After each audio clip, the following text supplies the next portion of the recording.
নমস্কার বন্ধুরা, আজকে চাউমিন করব। তা কড়াই বসিয়ে দিয়েছি। আমি কড়াইয়ে তেল দিয়ে দিয়েছি। এটা রসুন আমি দিয়ে দিলাম, রসুন আর একটু পেঁয়াজ পাতা দিয়ে একটু ভাজা ভাজা করে নেব।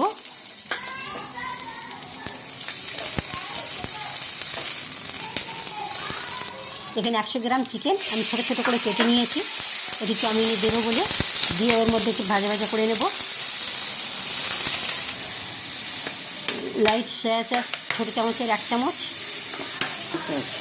ডার্ক সয়া সস 1 চামচ আর চিলি সস 1 চামচ দিয়ে ভালো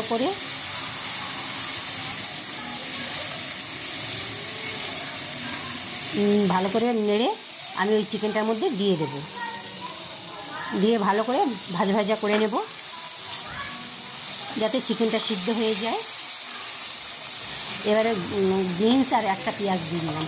বন্ধুরা, আপনারা আপনাদের পছন্দ মতো সবজি দিয়ে দেবেন, বাঁধাকপি দিতে পারেন আর গাজর দিতে পারেন, আমি দিলাম না। তো একটু ভাজা ভাজা হয়ে গেছে, সিদ্ধ হয়ে গেছে। একটু নুন দিয়ে দিলাম স্বাদ মতো, নুনটা আমি কম দিলাম কেন সয়া সসের মধ্যে নুন আছে। একটু গোলমরিচ দিলাম, দিয়ে ভাজা ভাজা করে নিলাম। এবারে চাউমিনটা দিয়ে দিলাম, চাউমিনটা দিয়ে ভালো করে চাউমিনটা ভেজে নিতে হবে। কাঁটা চামচ আর খুন্তির সাহায্যেই ভালো করে আমি ভেজে নিচ্ছি যাতে চিকেন সব ভালো করে মিলিয়ে যায়।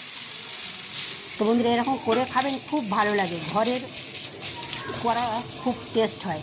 তো যদি ভিডিওটা ভালো লাগে লাইক শেয়ার কমেন্ট করবেন, পাশে থাকবেন। ধন্যবাদ।